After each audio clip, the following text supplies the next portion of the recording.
ideally, when we sit down, that should be a time where we're able to rest and recover and not have pain.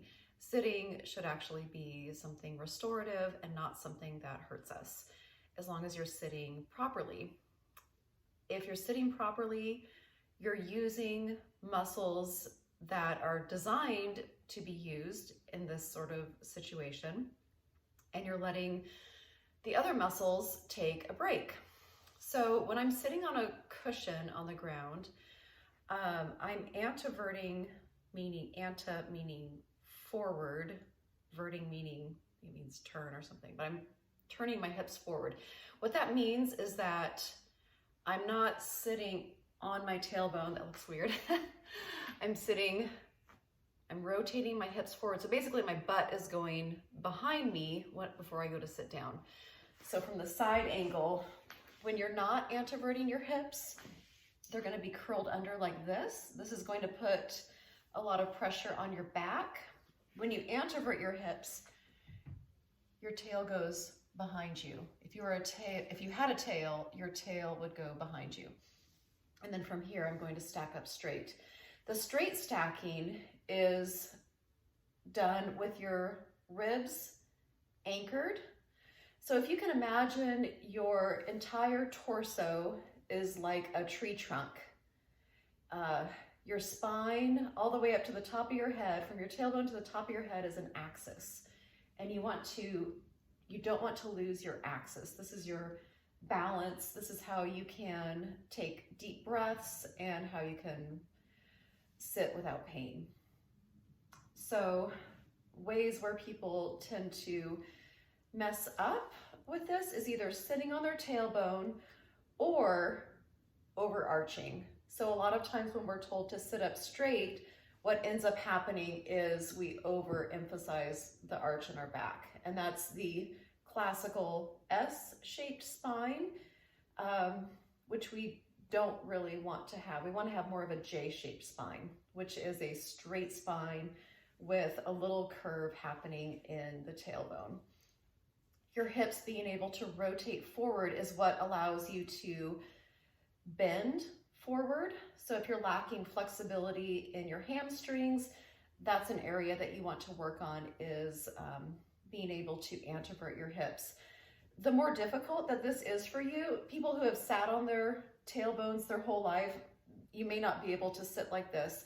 So what you want to do is get a higher cushion to be able to sit comfortably. You want your feet to be able to reach the floor. So your feet will grip, your knees will be relaxed open, and this will eventually, over time, allow you to rotate your hips forward. And then the most important part is you want to be able to do this without holding your breath.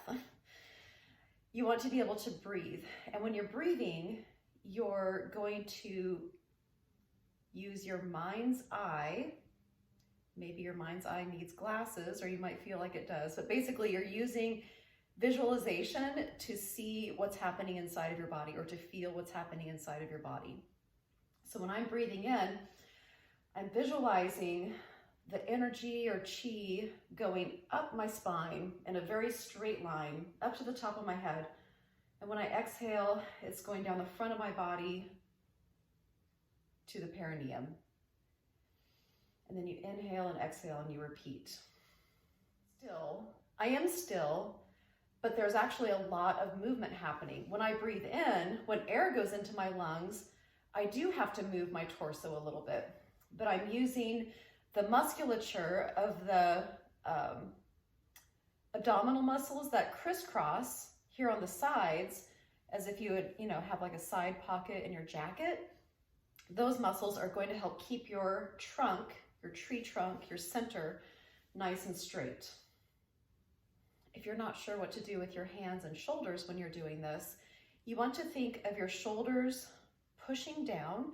The engagement there is your latissimus dorsi, which is a group of muscles that extends down from your armpit through your ribs. So that's going to allow your shoulders to move separately from your neck.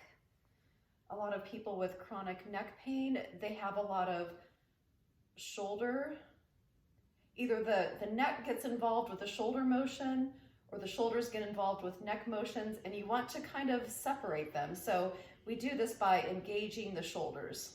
So the shoulders are staying down, and this happens as if you were to press into the ground. If you were to lift yourself up by pushing into the ground, you should feel some muscles engaging through here. Those are the muscles you want to engage when your hands are down by your side, or even if you're typing. You want to actually feel some energy going through your side body. And that's how your shoulders will stay away from your neck. Your chin should be slightly in, so you want to avoid doing this thing. As if you could visualize you're holding a lemon under your chin. You always want to keep that a little bit of distance between your chin and your chest. So I'd say the chin is down, but it's not, all the way down. It's just a little bit tucked in. And this is actually going to allow the back of your neck to stay very straight. So try out that position, and then try a few deep, slow breaths, using your mind's eye to see how your breath is moving. You should feel some tension through your quads, possibly through the front of your middle core, and through your lats for your shoulders. Everything else is staying pretty relaxed.